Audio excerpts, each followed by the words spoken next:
Hello, everybody out there in comic book land. My name is George Serrano, aka The Don, and if you're listening to this, you're only here for one reason, and that is a brand new episode of the Major Issues podcast brought to you by ComicBook Clique. And this episode is even more special than most because this one is going to be a completely spoiler-filled episode reviewing the Jessica Jones television show, which just debuted its second season last week. And I am never alone. Sir, introduce yourself. I am Cloudus Maximus.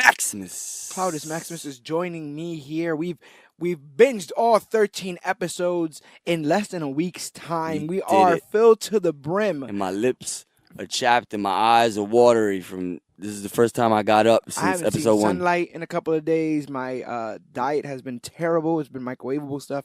It's out of control, but we are filled to the brim with opinions about this show, and we even did something a little special. The last episode, we weren't even in the same room together to see. So a lot of these opinions we will be expressing for the first time with each other. Cloudus, I guess the best way to do this is to start with a short non-spoiler review. So for those who have not seen the show, we'll give you guys a little bit of a taste of what we liked, what we didn't like, without getting too much into specifics and whether or not the show is worth getting into. Am I wrong to say that you really enjoyed this season of television? No, I really enjoyed this season 2. At a couple points in our watching of the show, you turned it to me and you said that you really were digging Jessica Jones more than you remembered, I guess. Season 2 is out of... I could say, but Luke Cage hasn't had a season 2 yet, so... Yeah, I mean... But it would only be fair. It would only be fair to measure it against season 1. Right. I think almost all the other shows are just completely different animals. So if you are gonna compare, if you had to, I would like to at least compare it to one of the shows that's got a season 2, but I guess I only compare it. Yeah, but Daredevil season 2 is pretty good. It's pretty good, and I can't really I really like Jessica Jones season 2. Yeah. But I can't put it up. I put it on par. With season 1? With season 2 of Daredevil, maybe. Yeah. Do you think it was better than Jessica Jones season 1? Yes. Okay. Yes. I'm on the fence with that. I haven't made 100% of it. I mean, this stuff, right with you too. All this stuff is very fresh in our minds. We are making up these opinions on this podcast. So you guys will be hearing a very raw discussion about how we feel about this show because we get to speak to each other about it. So I guess what I would say, spoiler free, is that I feel like somehow the stakes are less in this season. I'll say the stakes are less, but I'll say they mean more, if that makes any sense. I was never scared for Jessica Jones's safety throughout the entirety of the show. I was. Were you really? Yeah, I was. We'll get to that. But yeah. But the antagonist, the villain of this show, I don't think was ever going to hurt Jessica Jones, and because of that, I was scared. I never felt as if she was was having an issue. I do think that this season really amps up what people will think about as far as Malcolm is concerned, as far as Hogarth is concerned, especially as far as Trish is concerned. Oh yeah. I think that they did a lot of work on those on everybody's external characters. Super development on the characters for season 2. But I would say that I think the main character of Jessica ends up losing a little bit because of that. Because I feel like everybody ramped up 100. I don't even really feel like Jessica Jones season 1 is Jessica Jones' show. We were there for Kilgrave and to see her fight against it. We got more Jessica that's how I feel too. Yeah, I agree with that. We got more Jessica in this season, but even then, it was never her. It was never her moving the pieces on the board. It was always the board moving around her and how she reacted to it. That's without me giving spoilers. I would say that I do think it's worth watching just on the basis of you asking yourself, like how I did many times, how would I feel in that situation? And would I act that same way? Because there's a lot of people in here that I agree with 100%. And there's a lot of people that a lot of these characters where I'm like, you took things way too far. I like that because you see in the show, you see somewhat of a transition as to how she would handle some things, and then she kind of doesn't handle it the way Jessica usually handles some things. Yeah. And then she will just, at least I think, like let it rock or handle that type of thing differently, or the Yeah, I situation mean, differently, it, or that person differently. one of the things that was, apparent in Jessica Jones season 1 is that Jessica herself doesn't really know how to cope with things. Mhm. And it's like you were saying, sometimes she would react the way a hero should. Sometimes she would react the way a child would, Mhm. going into the corner and, locking all the doors and screaming your head off. I've never been a superpowered woman, so I can't say that her reactions are not the reactions that she should be having. But the show is very much about how she does react to the things that are going on around her. Any last things you want to say for those who have not seen any of the show? Besides Jessica Jones, two names come to mind. Two names come to mind that really stick out to me. I don't want to say the third one because I'm not in good terms with that Okay. person in the show Uh-huh. right now. But Jerry Hogarth and Malcolm. Yeah.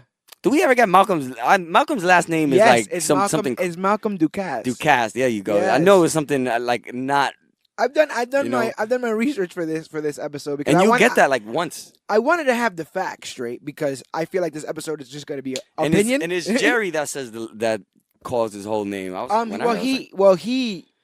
yeah, Jerry when he and shows up Malcolm, to man. when he shows up to her apartment, he introduces himself. I'm Malcolm Ducasse. Oh, yeah, that's right. You're I'm right. Jessica Jones' associate, and then she goes, Jessica doesn't have associates, and then and then she goes, well, thank you, Malcolm Ducasse, and she says it too, and then Ducasse. yeah, so that sounds like a good place to stop. So if you haven't seen season 2 of Jessica Jones, Yeah, jump out the window now. Well, don't We- jump out the window. Just walk out. the we door both right now. we both recommend it, right? Strongly.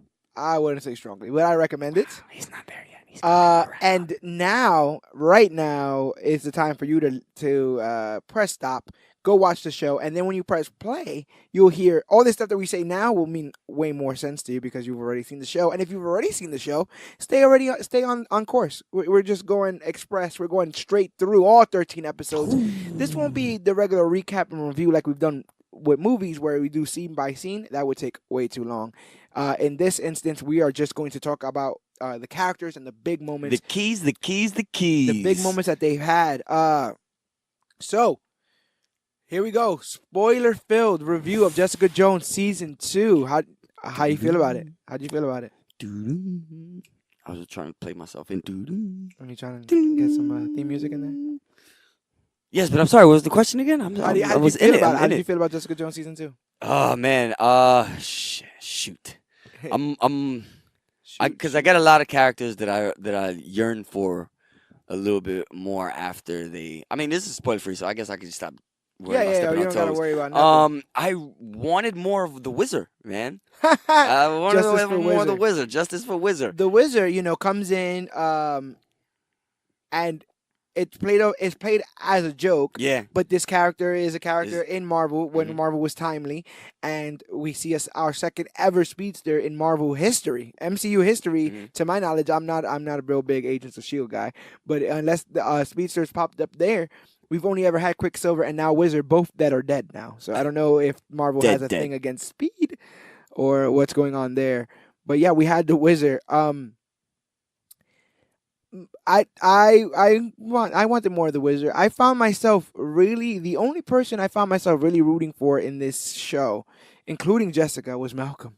I was rooting for Malcolm because Malcolm was holding it down. Now, he cleaned up his act. You know what I'm saying? Malcolm, starts off as the neighbor with drug addiction, and you find out that the drug addiction was actually something that was used up.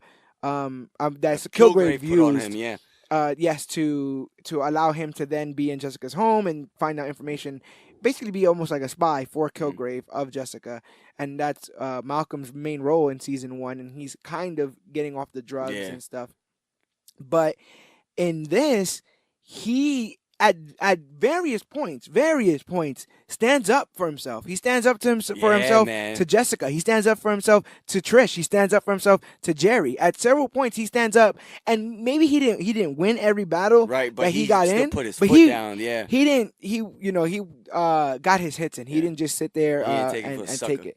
Yeah, and that was important for me because Yeah. there's a lot of people playing each other on this show. There's a lot of people brushing people off. One of the things that I realized even more in the last episode was this idea that the people that are allowed to tell other people who can be heroes seems to be a big thing in this, right? That is a big. There's a that is bunch of big people thing. saying, "Oh, you're not a You're hero," not a hero. You or can't do, like, or you can't be a hero, or or just Jessica trying to not be a hero. It seems like this entire season, her arc is that she wants to be normal. Mhm. I don't know as if, normal as she can be, I guess, or live. but the this is normal the life that she same can. woman that helped the Midland Square Circle, yada yada, Mhm, right? With yep. the hand. Are we getting normal, Jessica? Is it realistic for Jessica at this point? Post Danny, post Cage, post Matt, post Hand, post Nah, Kilgrave, because you know to why? want a normal She's still- life? Nope, because she's still living in New York City.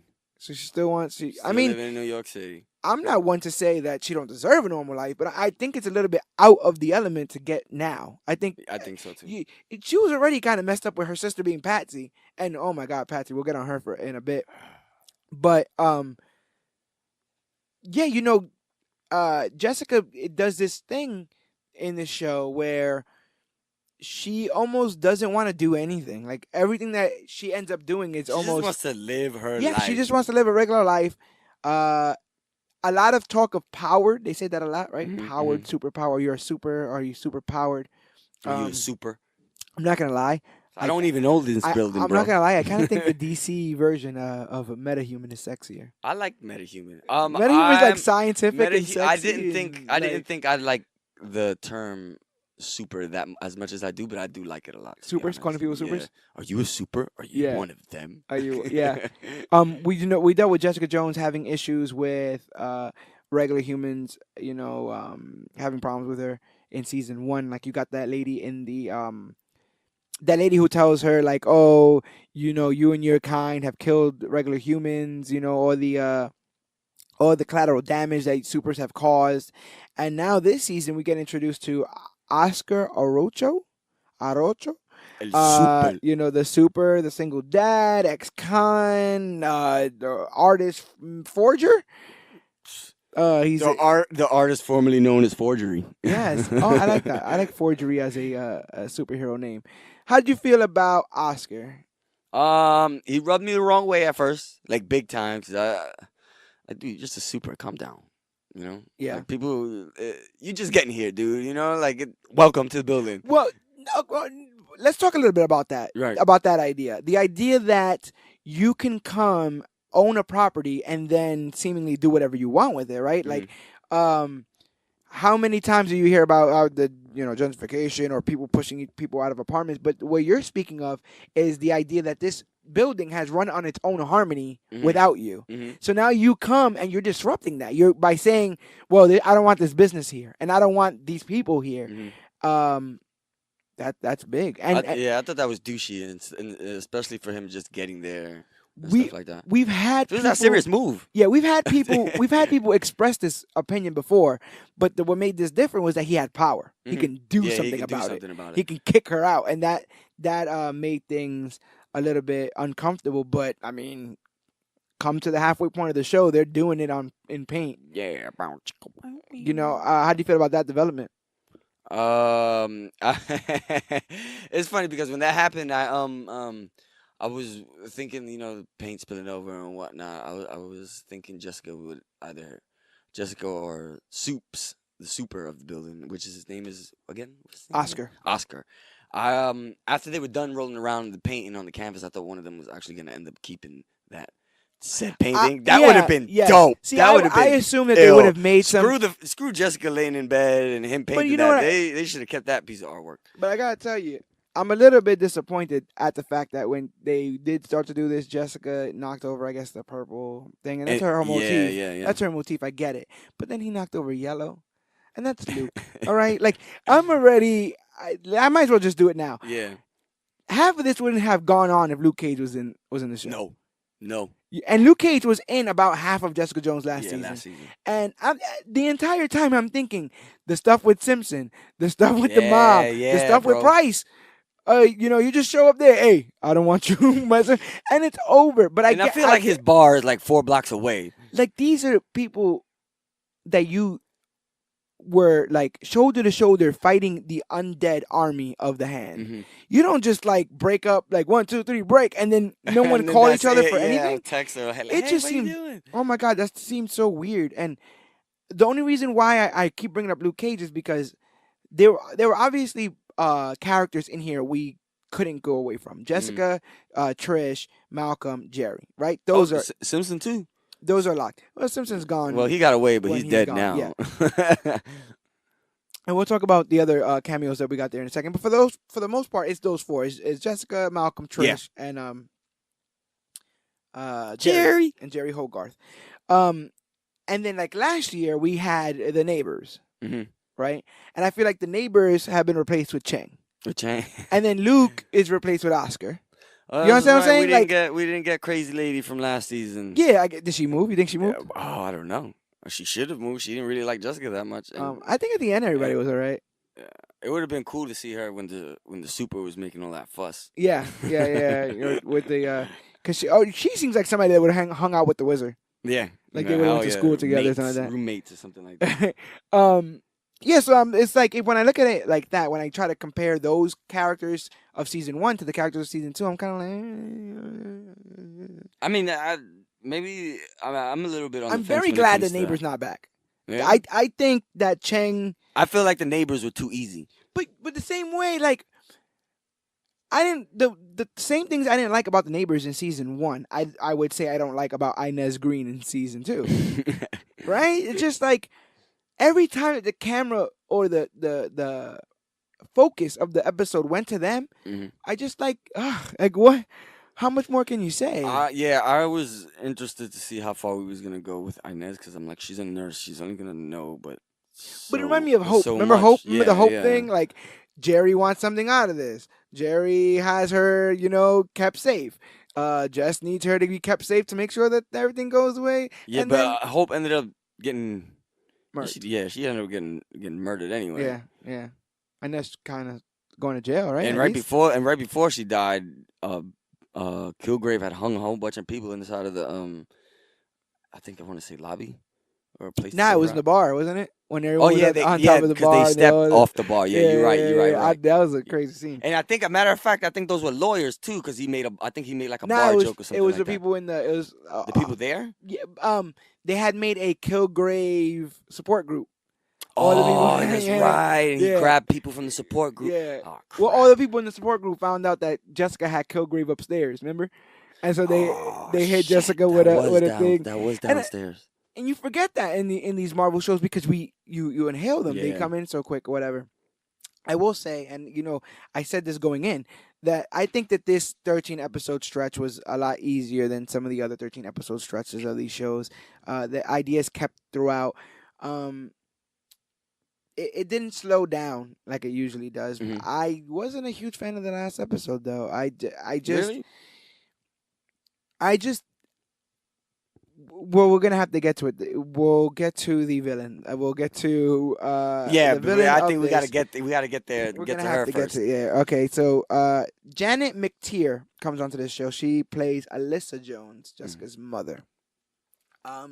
Jessica obviously gets her powers from a car accident, of which she believes that no one else survived besides her. Once she is removed from the wreckage, she is given to Dr. Carl Malice, who works for IGH. IGH experiments on people who don't really have family or friends. Or connection to anyone. They take those kinds of people, they abduct them, and then they perform experiments on them. Now, Dr. Carl Malice says that these experiments are for the betterment of mankind. and everyone else, for the most part, almost everyone else, Jessica, Trish, whatever, believe that that's not the case. That it's torture and all this other kind of stuff.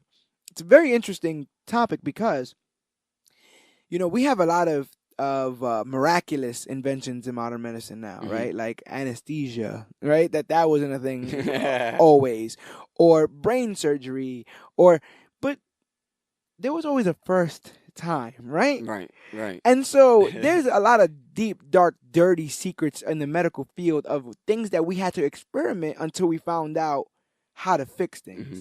There must be a lot of John Does and Jane Does that have disappeared because of the sake of medical science, because of well, we need to find out how to cure blindness, so we're gonna how about we put mercury in there? Oh, that doesn't work.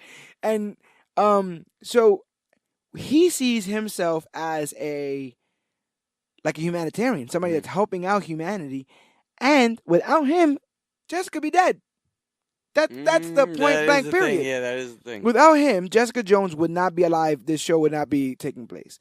So we're introduced to Carl Malice, and we find out that Carl not only experimented on Jessica and saved her life, but also managed to save Jessica's mom's life, Alyssa. The only issue is because she was horribly disfigured, Dr. Malice had to give her a new face, so Jessica doesn't really recognize her, and she doesn't have any more hair, or her hair was burned off, and the skin makes it impossible to grow hair there again. All the treatments that she's gone over to now be alive have created a dissociative personality that is violent and out of control and causes her to kill several people, including cops. But she realizes that her destructive ways are too dangerous for Jessica and chooses to let her live her own life until Jessica goes to investigate IGH, and they meet in the bar and have their first interaction. Wow, look at that. Major issues. I'm gonna let you go on a bit of a rant. How did you feel about the mother-daughter beef? How did you feel about the way it ended? How did you feel about Alyssa being the central villain of this season? I liked her being the villain. Jessica going through the motions was freaking torture for me, man. Because she's mom, and I guess you're gonna love your mom to infinity and beyond, So mommy is mommy. They really played with that, and they really drill that in. You know what I'm saying? To the point where Jessica's actually second guessing, kind of second her. You can actually see her second guessing her morals and stuff like that. And that's a big thing.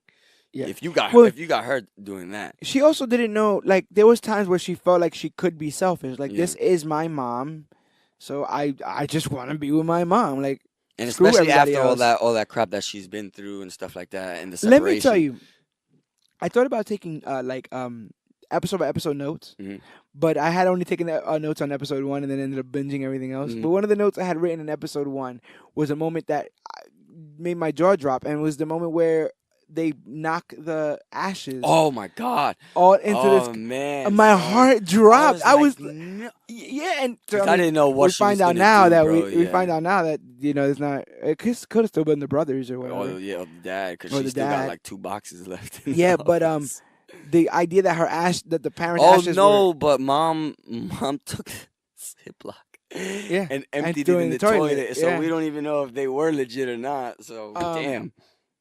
But yeah, when that moment happened in the show, my heart dropped. I audibly was like I couldn't believe. I didn't know what was in it until it hit the ceiling. Well, so it's the idea that she never did anything with them. That Malcolm was like, you never, and she never did anything with these ashes, and because she didn't, she lost them, seemingly in that moment.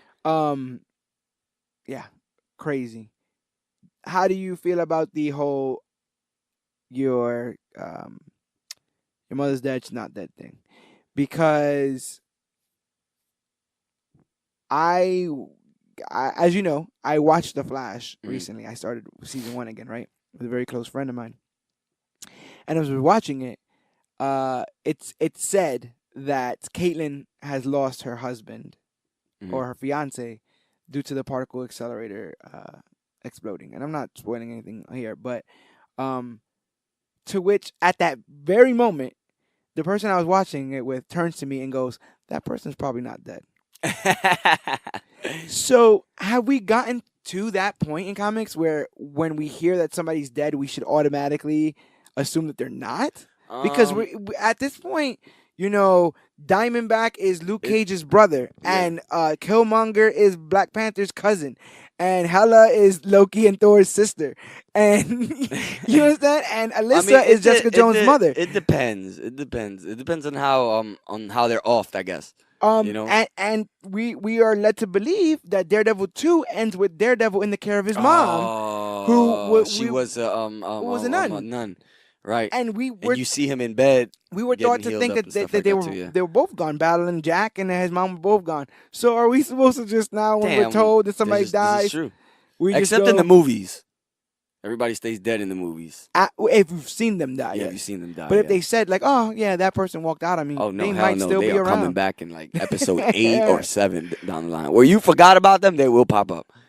And so the main crux of this show, the main fight in this show, is the combined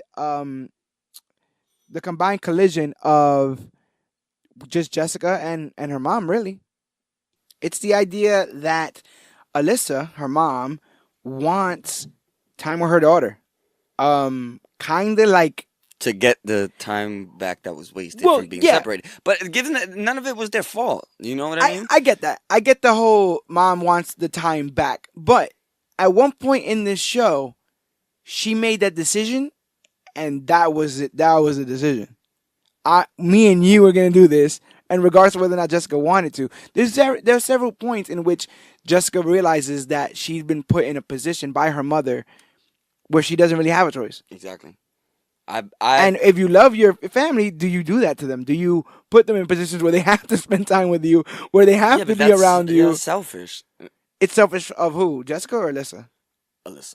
It is selfish of Alyssa. Especially because Alyssa kills people. Yeah, especially kills a lot of people. A lot of people. Kills, I think, a person per episode. But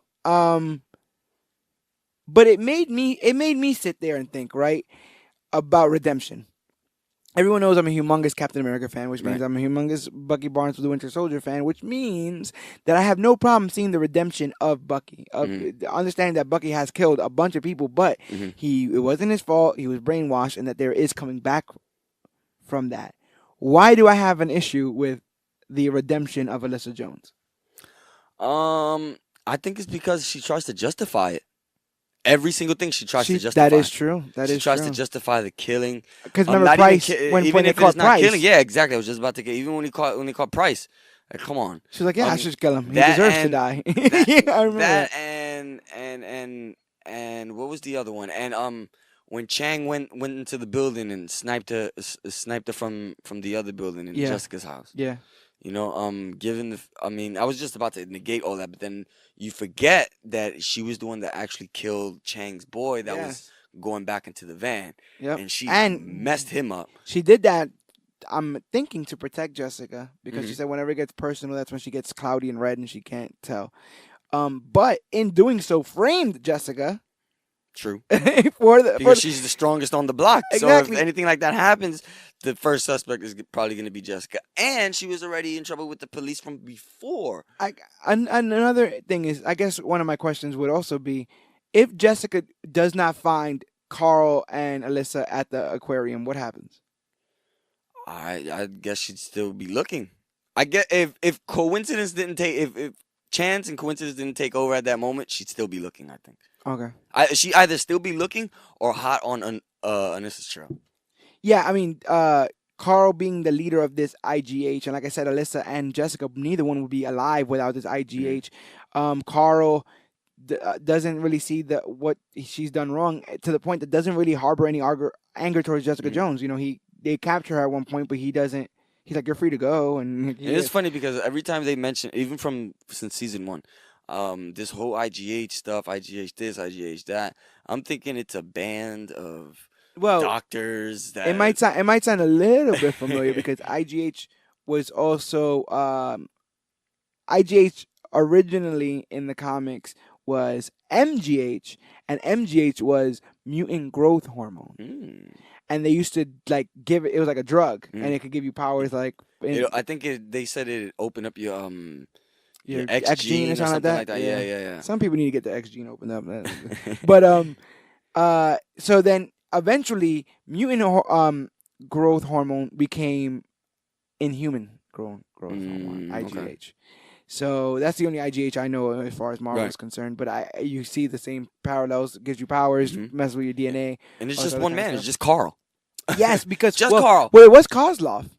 Yeah. Okay. Yeah. Kozlov, Kozlov. and they killed Yeah, they Kozlov. killed Kozlov Kozlov. is dead. I think she killed Kozlov, didn't she? Yes, See, there you go. freak accident. Remember? Wow. There's a freak accident. Well, that's the thing. It's the majority of the show starts off with why is IGH covering their tracks? Mhm. And But it's not IGH covering their tracks. no, it's just I think Alyssa is helping Carl To some extent. to some I'd say, degree, okay, but it yeah. also is, she's also checking out for her daughter, and Alyssa wants this time with her daughter, even though Alyssa is a schizophrenic, murdering, superpowered woman. Mhm. Because she is a schizophrenic, murdering, superpowered woman, it goes against everything Jessica wants in this season, which is to have a normal life. Somewhere in the middle, Jessica tries to compromise and say that she can have a normal life with this superpowered. Mhm. With a mom, I guess. I can't see it. I couldn't see it. They're Me talking about either. going I to couldn't see it. Uruguay No, and no, Montreal. hell no, bro. And I'm like, and do what? At one point, the mother's like, and we could be heroes. I'm like, No, you can't. No, You you crazy. can't. And I felt bad feeling that way because I'm not one to be like, you're too far gone and you don't deserve I think you know what redemption. it was. I think she was being a little bit too naive. You know what it is? I think I kind of figured out what it is. I don't like the same way you said she justified everything. Uh-huh. I don't think we ever really saw her remorseful, like sorry for killing anybody. That's true. She never was That's like, also damn, true. I kind of went too far that time. Yeah, she kind of. It was just she was just justifying everything. The only backpedaling she did was when they got to the playland or whatever, and that wasn't even about her Yeah. killing. It was more about Jessica's safety. It's all about that. You go. And I'm to tell you gonna the truth, when that happened with the whole playland thing, I was over that too because Yeah. I was like, we got all the way over here. Yeah, This like, whole what we time got I've to- been we're telling gonna you. stop at Playland. Like, let's get the hell out This of whole here. time I've been telling you, Mom, I don't want to go. I don't want to go. I don't want to go. Now I'm finally like, you know what? Maybe we could do this. And you go, You want to make a nah, pit stop. you know what? We're You're not like, going to no. go. Tell me to go, and you're gonna stay. Like, oh my god. You know what? For that, you could have left me in New York. Yeah, for real. You didn't have to jump out the window with Agent Sunday But and crack her head open on the that pavement. but that is something that would happen between you and your parent, though, right? Yeah. Yeah. That's why I was like, you know what? I get it. So I'm gonna leave it alone. You got it. You guys got that. Well, then I guess here's a question: who has a worse mother-daughter relationship, Alyssa and Jessica Jones, or Dorothy and Patricia Patsy? Walker? Patsy and Dorothy Walker. Because we got to get into Patsy. Damn. Yeah, we do have to get into Patsy. I'm gonna say Patsy. Patsy has a worse relationship or a better one? Oh, with her mom. You're Yeah. talking about. Better. Better? Yeah, because she's been around her mother longer. Like the distance with that relationship just overdoes anything her and Jessica Jones. I mean, Anissa and Jessica has done past 12 episodes. You know what I mean? Yeah. Regardless of the fact, there's still that longevity that's still there, and I don't think you can top that. They play with a lot of interesting themes with Jessica. Jessica and Patsy, Jessica and Trish, and the mother-daughter relationship and stuff, and the sister relationship and stuff. Mm. What I found was very interesting is the idea that we've been kind of told and shown between both these seasons that Dorothy Walker, Trish's mom, is kind of like one of those stage moms that pushes their kid to get all the fame because that's what they want. Mm-hmm. Pushes them into drugs. Pushes them. I mean, there's a certain point in which her mother accuses her, Patsy's mom accuses Patsy of going to a 60-year-old man to blow him for a. That's that. Whatever. Dude. So it's like, it's a lot. So, but what I found was interesting is we know that Trish's mom has a very toxic relationship with Trish. Mm-hmm. But Jessica tells Trish that Jessica still has a right to be jealous of Trish because Trish has a mom. I'm gonna. Do you see like that's Yeah, how do you feel about that? Do you think that Trish should be grateful I think so. even with the shitty mom that she has? I think so. th- in the way that Jessica states it, like I oh, think I you, I yeah, don't your think mom was shitty, but at least you had a mom. I don't think it's Wait, say that last part again. Well, just the way that Jessica says, like, yeah, your mom is shitty, but at least you had a mom. At least your mom was around. Yeah, yeah. Do you believe in that? Do you Oh believe yeah, that? definitely because it is exactly what Jessica said. Jessica's mom just showed up on the scene. Yeah. You know what I mean? So regardless of the fact, that's still other year. That's still Patsy's mom still got years on Jessica's mom for being around. Regardless, even for when Jessica showed up at Patsy's doorstep. You know what I mean? So regardless, if anything, Patsy's mom was more of a mom to Jessica than Anissa was. You know what I mean? Yeah, I could say that. I mean, I could believe that. I could definitely believe that. I guess it's the idea that, like, don't complain, even though your childhood was horrible, filled with drugs and been sex, way worse. filled, I guess, filled right? with drug abuse, rape, and overexposure to adult life because of your mom. But at least you had a mom. I thought that was crazy, like because from Patsy's point of view, you're sitting there going, you exactly think it's crazy. But if you sit there and from Jessica's point of view, and cut that down, then yeah. Bro. From Jessica's point of view, she would choose a world with a poisonous mom over one where she doesn't have one at all. But in Patsy's mind, Jessica turned out fine. Yeah, Jessica turned out fine. Look at what I had to deal with as a result of my mom. My mom, yes, she raised you, but she didn't treat you like her daughter. Yeah. And because I got treated like her daughter, this is where I'm at, and look at where you're at. And just this weird jealousy. Jess wants to be Trish. Jess wants to be normal. Jess wants to do the normal things, get married, whatever. Trish wants to be Jessica. Doesn't want to be married. Doesn't want to rely on anyone. I think Trish had one of the most interesting arcs in this. Watching her get back on the stuff, man. It wasn't even back on the stuff. She took Simpson's inhaler that he was using in season 1 because he was using the pills. Rest in peace, Simpson. He had the red, white, and blues. So then when he comes back into season 2, he's using an inhaler. Yeah. Which is, I guess, is just like the pills, but not pilly. Well, they were getting him off the pills at the end of Jessica. Remember they brought him in? Yeah. To wean him off of some stuff. Yeah, but I think it was more because he ended up killing everybody over there anyway that was giving him the pills and stuff like that. Doesn't he seem like he's like perfectly fit to like show up in Punisher? Like he would have been perfectly fit to show up in Punisher? And it's not like she was back on the drugs before. She took his inhaler that those guys gave Simpson. But man, so she started. But one of those things that they showed between both her and Malcolm is how easy it is to slip again. If you've fallen, how quick it is. We didn't see Malcolm slip. And in fact, we were just so like, nah, that's Malcolm's our boy. Malcolm will never slip. With the way he was going and moving, I thought Malcolm was never gonna slip. One night with Trish, baby. Well, that's another thing too. You have at various points, people are telling Malcolm, I think just Malcolm, that Jessica is a terrible influence. But I mean, Trish gets him locked in the trunk. Yeah, man. Trish gets him pistol whips in the back of the head. Hopped up on whatever inhaler, Simpson inhalers on nuke juice. The nuke juice. So how did things end with Malcolm and Trish? Oh no, Malcolm was like having none of that with Trish. No, they made up after that though.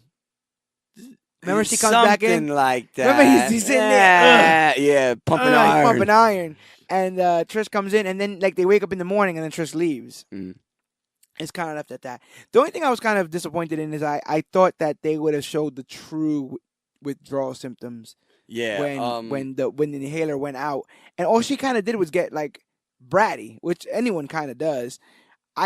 With the way we saw her like weak and throwing up and all kinds of stuff, I thought she was. Hell yeah. But every time she took the hit off the inhaler, I was the same reaction. She would look in her purse, and I'm just looking. I'm like, no. As a matter oh my of God, fact, I wanted my heart dropped when Malcolm took a hit of that crap. I was like, oh man, if I never see Malcolm ever again after that, bro.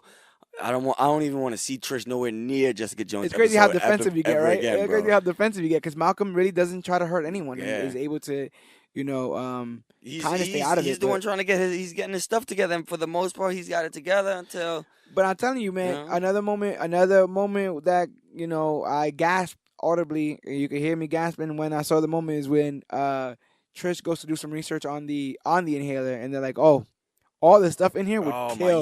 Would kill a normal. I'm like, what is going? What are we taking in the MCU? I am cracking up because at that point, what do you do? Yeah, you've already taken it a couple of times already. Yeah, hell yeah. And so the look on her face, like. And she's like, what would happen if I take it? They're like lung failure, heart failure, she nerve damage. Gotten some type of permanent damage, like a tick or something like that, Yeah, maybe she did get a little bit scot-free. But do you think between that, the various times of her just going out in the street, did she have a death wish?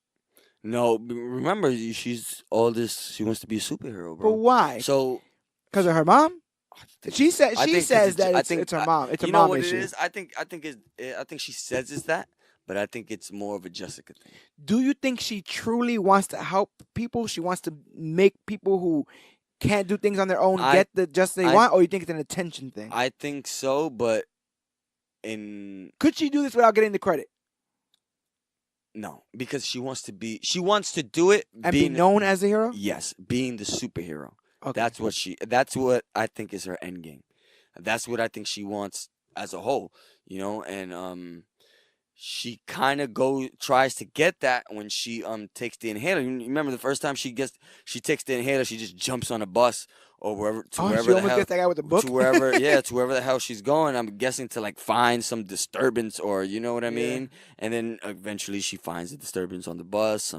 I guess some lady on the bus says that some dude was touching her out loud. You touch me, you creep. And then she ends up, I guess, kicking him and throwing him out of the bus and stuff like that. That's a very New York thing to do. Yeah. So Trish was getting real gangster when she was on the juice. Oh, gangster is not the word for it. Sleeps with Malcolm. Oh my which God. was huge. I would have never thought those two characters from season 1 would have gotten that close. No, but under the circumstances, it was all her fault. You can also tell that Malcolm sniffed out the addict in her. Yeah. But you already though that Malcolm already has a thing for her too. What did you think about them claiming that Malcolm went from one addiction to another now that he's sleeping with multiple women?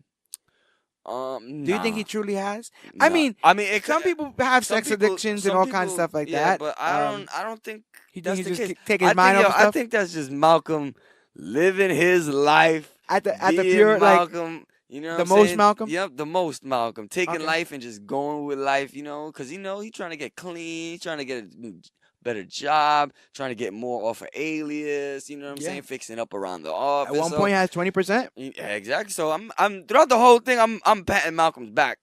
You know what I'm saying? Until Trish comes around, I'm like, and then gives him, but Trish. Let me see what other big things she dealt with. I mean, she dealt with Timpson. That's somebody that she cared for at one point, and then had to see him killed.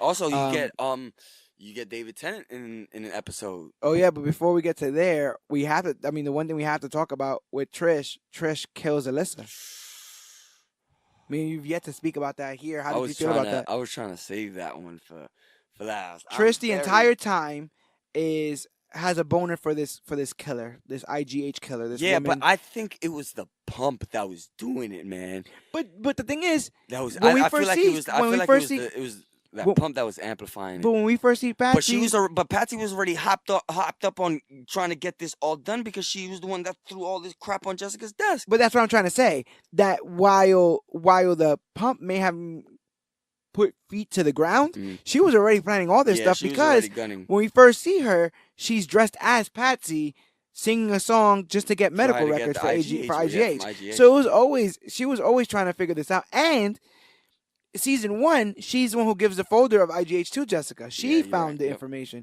Jessica was never trying to look into this because she was scared of the answers she might find. Wow. Are you happy, Patsy? Season 2 is because of you. Because you can't calm down. Because you can't calm down. And then you found what you wanted and then you killed it.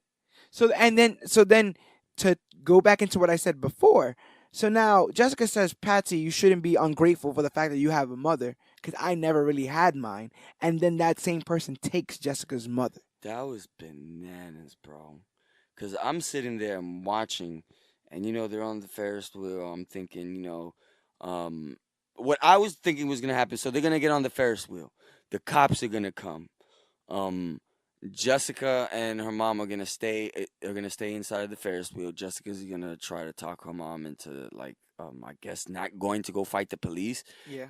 I thought they were gonna get surrounded. Mom gets gunned down in heated battle with police. King Kong. Yeah, Jessica is distraught. All the while, meaning she knew that it was gonna come to this. Yeah. End credits. But no, I'm Patsy. sitting there. I'm watching them going on the Can I Ferris say, wheel. Patsy's a hell of a shot. I wish she would. I wish She she got wasn't. that shot I wish she wasn't. on a moving Ferris wheel in the dark. In the dark. I mean, the Ferris wheel was lit, but I mean, she. Yeah, but we don't know if the powers had kicked in at that time. Oh, we also don't remember know. Yes. she got she was desperate. Wow, son. Patsy was desperate. That's what I'm saying. She had a hero. death wish. Like if she, because she even went to with Carl. Yeah. Afterwards to go to the rundown IGH building. Not only and that, they you used know, the same machine they used on Jessica. Like I said, there was a very mirror situation because in the same way that Jessica tells Trish that she didn't basically you don't deserve your mother. Like I never had a mother, and you're bitching about. I mean, well, you're complaining about yours, and you shouldn't even have it. Trish says almost the same thing word for word to Jessica about her powers. Oh, you don't deserve these powers. You shouldn't have these powers. If you're gonna sit here and complain and do nothing about them, I want them. The same way you want my mom, I want your powers. But she didn't ask for those powers. That's the thing. Patsy didn't ask for the mom. You know what I'm saying? So we're blaming people for the cards that they were drawn, and that's where all this sits. Literally, all of this was by chance. Any little girl could have been in a car wreck and had these IGH experiments. Any little girl could have ended up being Patsy and being a teen idol. Just these two little girls in the same house end up being it. And now, because they've only known the life that they know, they're completely jealous of what the other person is doing. Not realizing how much of a hell the other person's is. Jessica's like, if you have my life, you want my life where my mother is being is killing people, and I had to kill my ex-boyfriend because he was mentally raping me with his magical powers. And Patsy's like, oh, so you want to be normal, where you have a normal mother who whores you out for movie roles and uses your name to try to get Riverside hotel rooms. And they both have it kind of shitty, and they're playing the shitty Olympics. Who has it shittier? Did Trish go too far? Yes. When did she go too far? I guess would be a better question. The minute she picked up the pump. Really? The minute she picked up the inhaler, she went too far. Do you think she went too far with Dr. Carl? Yeah. And I don't even mean to make it seem like that was a hard decision for me to make. Yes. Yeah. Yes. And I think a lot of it was Patsy also being selfish too. Jessica at least provided tried to give. I mean, it's hard to say because they both at least provided insight as to why each of them was which life was better, I guess, so to speak. You know what I'm saying? So it's kind of hard to really like sit there and pick that apart. Yeah. Without feeling bad for both of them in a way. And Trish. So Patsy Trish Walker. That's why I kind of like get stumped at. Patsy Trish Walker, Trish Walker in the comics is actually Hellcat. Hellcat is a member of the Defenders, so she does have cat-like reflexes. We saw a little bit of that teased when she goes to the elevator when she leaves. Yeah, she drops the thing on her foot, but she also scratches one of the guys' faces. Remember that? Oh yeah. Yeah, scratches one of the guys' faces, and when she awakes from the coma the second time they go, you 2 lives out of 9 or something like that. So a lot of hints at the Hellcat thing. Trish, man, like. I found it really hard to sympathize for her. Yeah, hell yeah. But I honestly felt like, it's funny that I said I honestly felt, but I felt like while she may not have been the most right, she was almost the most honest. Like, I think so too. All the time. Like, what she wanted wasn't right, and what she wanted to do wasn't 100% the right thing to do, but she never wavered on that being what she wanted to do. And she says, I do what I have to do. Yeah, and blames Jessica for not acting fast enough. You remember that maybe like the third to last episode, Patsy walks into Jessica's office like, "Oh, we're done. Let's get this let's IGH." go. We're out. Let's go. And Jessica's like, "Oh, I don't want to do it anymore. I don't want to look for the knowing Because she full well already that has, it's a yeah. mother."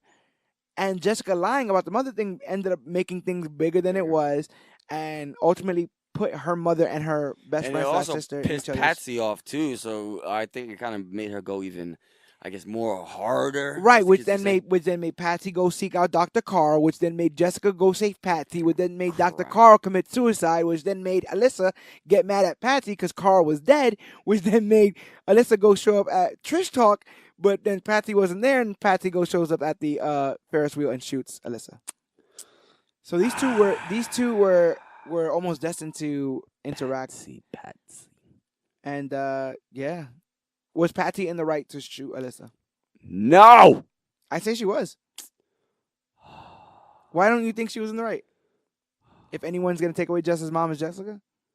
I think it should have been. Really? But I Jessica, think it should have but they have this conversation, and Patsy says you wouldn't have done it, and I believe her.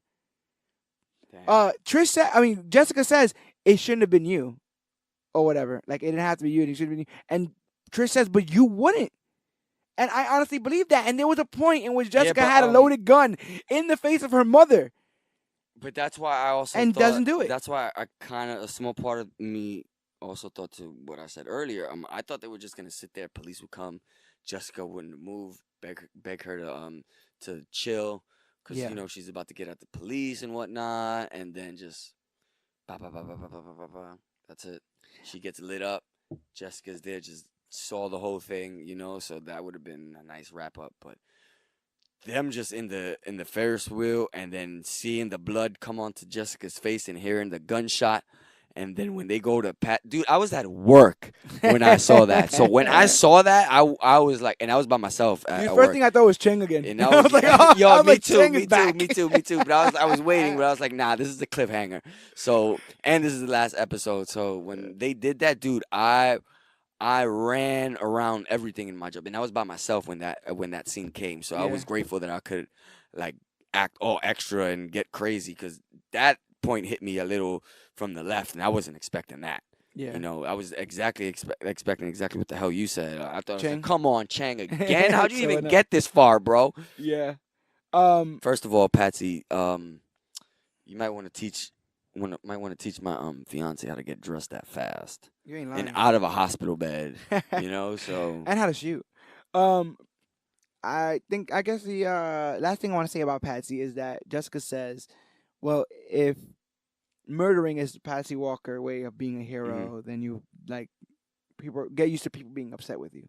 The idea that that if this is how Patsy's gonna act, that people are just gonna think of her as a menace or a nuisance, the same way they think of like the Punisher, stuff like that. Do you think now that Trish has, because I think that Trish thinks that Jessica was justified in killing Kilgrave. And I think everybody else thinks it was justified too. Yes. Even the cop. Yes, but Jessica still doesn't. Well, Right. it's not 100% okay with it. Knows the guy had to die, didn't want it to be by her hands. Do you think with that and her easiness or her the easy way she was able to make judgment on Alyssa, that the Trish we see next season, if there is a next season, will be a little bit more prone to killing, will be a little bit more open to killing, considering she does think that there are bad people that need to be put down? I think so too. I think so. Because you get she's. Or do you think that the bulk of this Alyssa killing is gonna like make her change her ways or make her? I was thinking that thing with the whole ordeal with Kilgrave would have, you know, not so much with her mom because her mom wasn't really all that around. Yeah. All that much to begin with. So and what her mom was around for essentially like what, a week. Yeah. During this whole season, you can say. Yeah, I mean, I'm gonna like say, you know. week, yeah. So, I really think I'm not gonna worry about that too much. I think it'll be easier for Trish though. Think so? Yeah. To get past everything, Yeah. become a superhero and start killing. You think she'll kill? Yeah, definitely, bro. And I don't even think and even before she picked up the pump, I think she was already freaking there because even before she picked up the pump, she had all of Samson's guns in her. I mean, yes, there was. You Yeah, know, yeah. There was There was definitely a sense of desperation with Trish this season. You know, she did some very desperate. I don't think things. it was. Well, yeah. Desperate to be who she wants to be when she feels like nobody else is letting her. Can I say allowing her? Well, now that you put it that way, I'm gonna say it was desperate because I was gonna say she was very eager, but not Nah, it's desperate. desperate. When you're willing to inhale shit that you don't even know what it is. You're absolutely right. When you're willing to take 40 needles to the spine, to the knee, to the spine and knee. Yeah, out of control. But yeah, Patsy Trish Walker, you know, she did a bunch, and hopefully she returns next season with a lot more to do. Patsy, I hope now that you're super, I hope Jessica punches you in the face once. Just once. The last person we are going to take a deep dive into before we round this up is Jerry Hogarth. We're gonna talk about Jerry, one and only Jerry, and Jerry's Hogarth. arc. Jerry got her whole brand new arc this season. Now, she had an arc kind of last season with her ex-wife and stuff. And she popped up in Iron Fist too. But this season we find out that she has ALS. And that she is not only she has ALS, but apparently as part of her law firm, she owns the law firm with two other partners, and they have it in the law firm that if any one of them were to become ill, they will have to sell their portion of the partnership. And so they are waiting for Jerry's third to split between those two, and Jerry's arc is basically her trying to use all her resources, whether it be members of IGH, whether they be mysterious healers, whether they be Malcolm, whether they be Jessica, all kinds of resources to get her sanity back, get her health back, and get her company back. And dirt on her partners.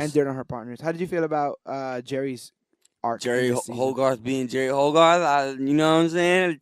Jerry, it's good to have you back.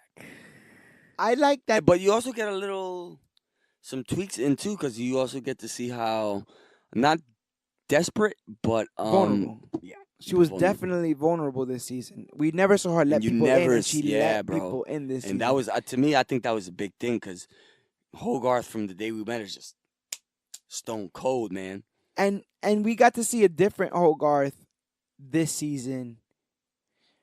Correct me if I'm wrong. This is just a thought that's occurring to me now. But it feels like Hogarth in other situations was the first striker. Like, she's always going to be the home run hitter. She's the first striker. She's the first. She's the apex predator. She's the thing that eats everything else in the food chain. This season, though, because of her illness, she's almost the weakened animal, striking back at things that are taking advantage of her. The partners are taking advantage of the fact that she's sick. They're essentially trying to kick her out. Inez is taking advantage of the fact that she's sick. Robbing her for her purses and stuff. Yeah, Shane, the healer, is taking advantage of the predicament that she's in, that she's so gullible in this moment because she has nothing else to believe in, nothing else that could work. So we got to see her vengeful, you know, and for the first time we're rooting for her. Yeah. To get these things. I mean, I wouldn't say we're rooting for. Listen, man. When she walked into her apartment, she had nothing. I was rooting for her. I wouldn't mean to say it that way. Well, I won't rooting for her more than what we've used to. Yeah. You know, I was rooting the hell out of her for Jerry Hogarth, dude. Like, come on. Well, she starts the first 3 episodes with cocaine and hookers. Yeah, but that's because she finds out she's, I guess, essentially dying because of the ALS, right? Yes. So and I also love that any rich person would have done that, guy or girl. So I think so too. Yeah, I'm a firm believer that. Really, I'm gonna die. Well, cocaine and hookers. Time to burn some money. That's it, cocaine and hookers. And you saw that although she can wallow, like although she can brood and get depressing and all that stuff, she doesn't like to be there long. Yeah. Because when she did it with the hookers, she was like, "All right, time to get my hands back on the steering wheel." Yeah, but that was only because Chang came through. Chang is out of control. Jerry Hogarth is now using Price Chang as her private investigator instead of Jessica Jones. Have been using Jessica, but feels like Price can do things that Jessica can't. Price ends up hiring Malcolm. Now Price and Malcolm seem to be on Jerry's payroll and getting ready to do something that doesn't have to be illegal. Mm-hmm. What do you think that is? Interesting. We know that one of the primary clients that Jerry got to keep was a Mr. Daniel Rand. Daniel Rand. I popped for that every time she mentioned that. Like, Rand yeah, go Maximus. ahead. You take the big money. Rand and his billions of dollars. Yeah, but Jerry. She went out of her way to make sure she said, including Daniel Rand. Yes, she has an ego, and I feel like her ego was a lot wrapped into her identity as a lawyer, and her identity as a strong woman. And I think her illness and the fact that she was going to get her company taken away were the two things that she feels are her. Yeah, those are me. Because you've not only you get reminded in season 1 and in season 2 she reminds you she's built all that from the ground up. Yeah, so she's not like some person Silver Spoon trust fund baby. Spoon, that's been gifted all of this. All this is. We're looking at you, Bruce Wayne. Yeah, Martha. Yeah. Jerry Gogurt. Jerry Gogurt. No, Jerry takes sweet revenge. Gets Inez to shoot her boyfriend. That was beautiful because I knew. I was like, I knew. The show played up. Yeah. The healer thing, though. Yeah. Hell yeah. When he put his hands on her and they her. had that silent scene of her crying. Yeah. Was she just showing her crying out of, I guess, happiness? I guess it's happening. You know what I'm saying? Like, I'm cured, I'm free, better. it's over. No, it was all a lie. What? And they're having coffee in her house. They're like just chilling, hanging out. Yeah, that was mad crazy. Jerry shows her health has no fury like a woman scorned. And that was great because I knew she wasn't about to go up into the apartment and ice both Inez and homeboy for casing her joint. I was like, Hogarth, you smart. You about to make somebody do this for you, dude. Yeah. Like, but I didn't think it was gonna be Inez though. I was like, wow, she really played the fiddle, bro. Yeah, because she did. She did the gun shopping, and you're doing your own math in your head. And you're like, well, I need Jerry Hogarth and everything. Yeah, and all my. I'm sorry, Matt. She might take you out of business if she is in every episode, but in every TV show. But yeah, we're to assume that Inez was arrested. Yes. For that death after she called the cops. Wow. You think we get wow. Inez back? No, hell no. Well, I just did a fantasy booking in my head. You think we get Jerry Hogarth and Matt Murdock across each other in a courtroom?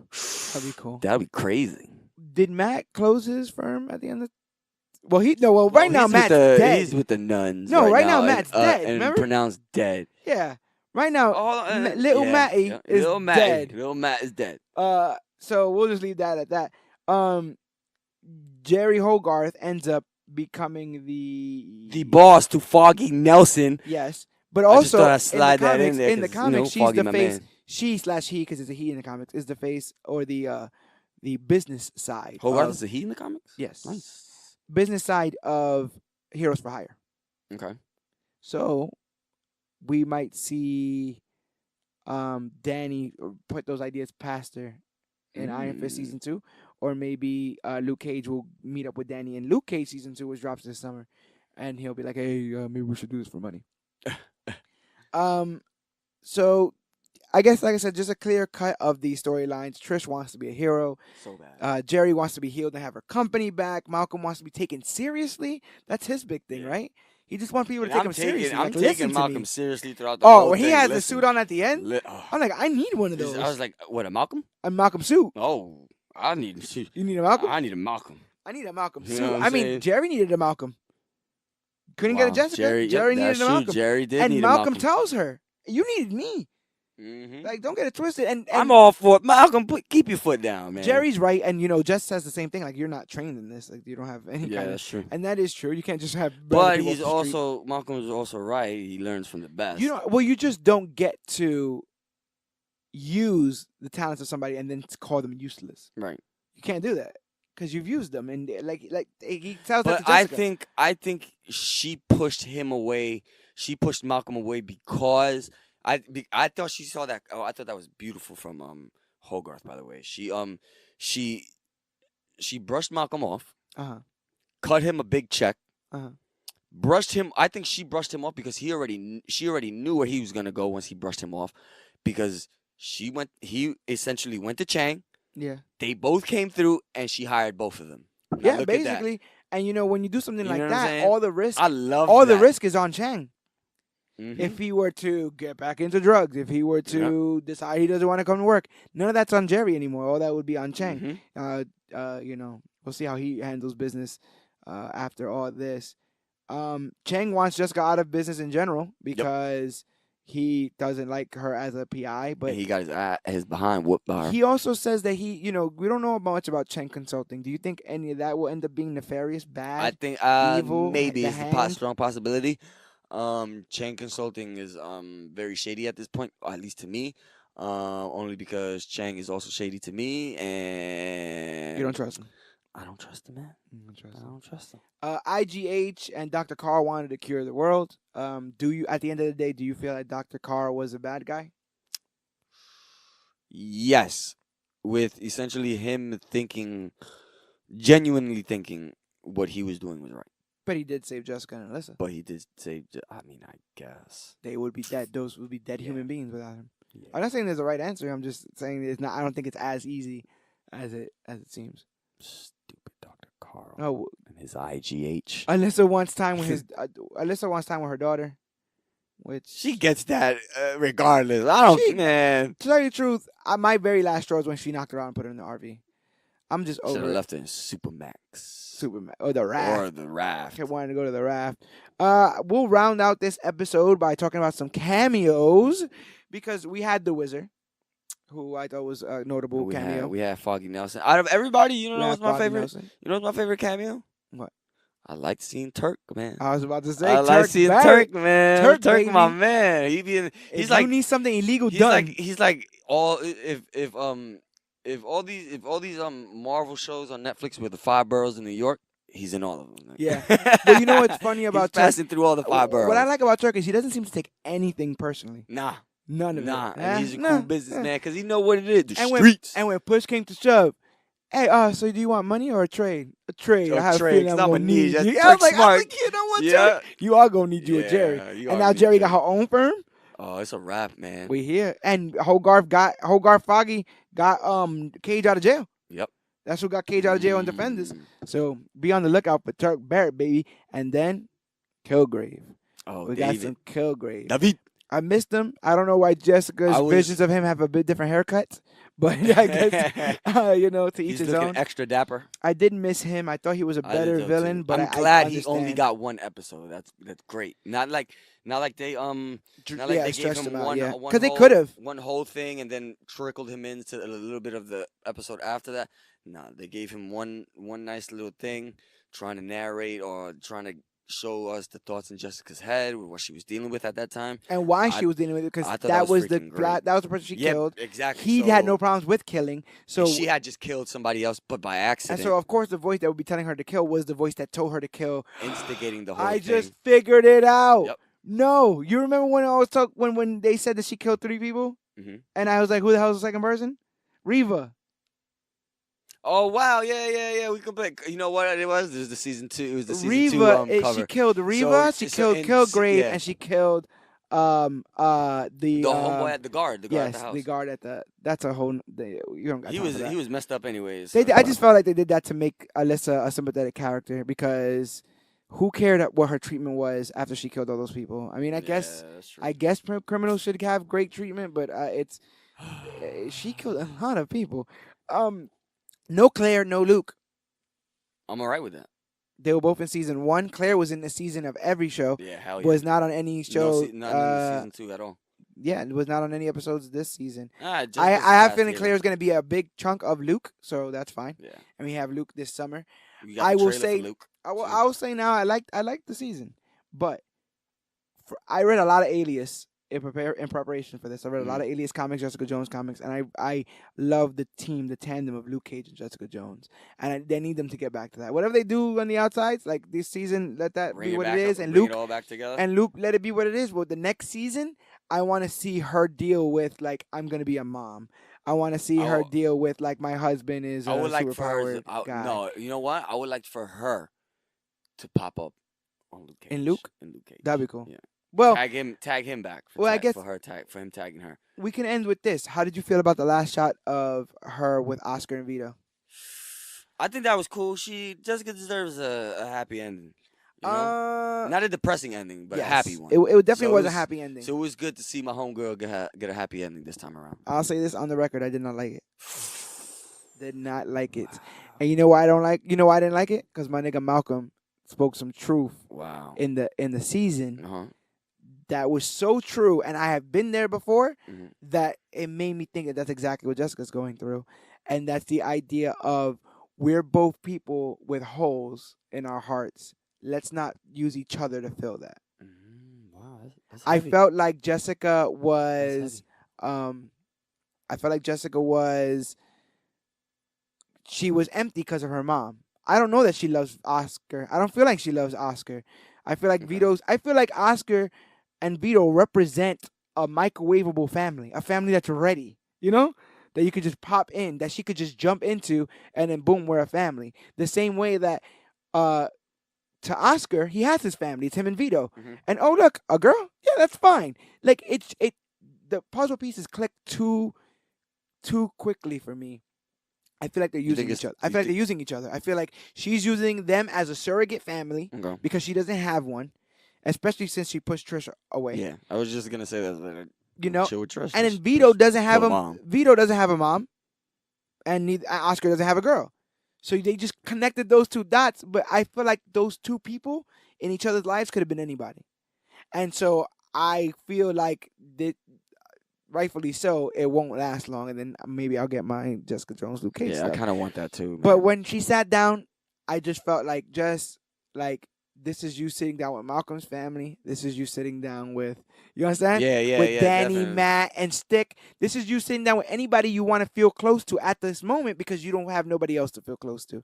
But I didn't really feel the chemistry between Oscar and Jessica. I kind of really did. I mean, I can see what they were doing, but I was like, I'm not a fan. I'm not a fan. Put it this way: I felt more chemistry between Matt and Jessica in Defenders than I did between Oscar and Jessica here. I'm also not a fan. So although I'm not a fan of the ending, I was a fan of the series as a whole. It may have not been my favorite, but I think you guys need to check it out and let us know how you feel about it. Go to ComicBookClique@gmail.com and send us how you feel about it. Do you have any last ideas, any last memories, scenes you want to talk about? Anything you want to say before we wrap up this?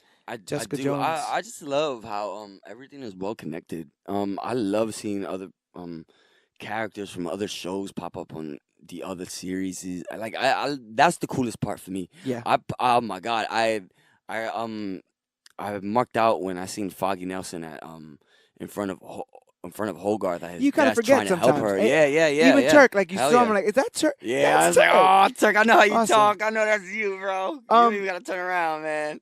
I agree, but to tell you the truth, my issue was that there wasn't enough of it.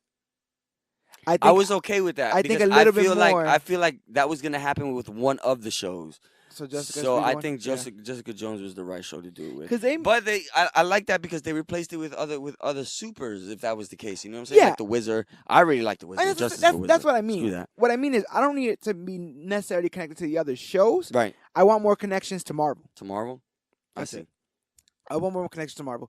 I don't want them to stretch connections for the shows because Iron Fist, I felt like, did that. Okay. Where they had to stretch Madame Try Gal to get him all over. the way from Daredevil to Iron Fist and make it make sense. And we'll also stretch Claire all the way from Jessica Jones and Luke Cage to make sense. I like Madame Gal, so I'm not even going to go. I like her too, but it got to the point where she becomes a finger of the hand. You know, like it's so connected that from season 1 of Daredevil, it's connected all the way through. And sometimes those connections are a little bit weaker. But I had a strong connection to this season. It seems like you had a strong connection to this season. I'm going to go home and hug my mom because she's not a crazy killer thing. And hopefully you guys have your moms at home that you can go ahead and share this series with. And then maybe even share this podcast.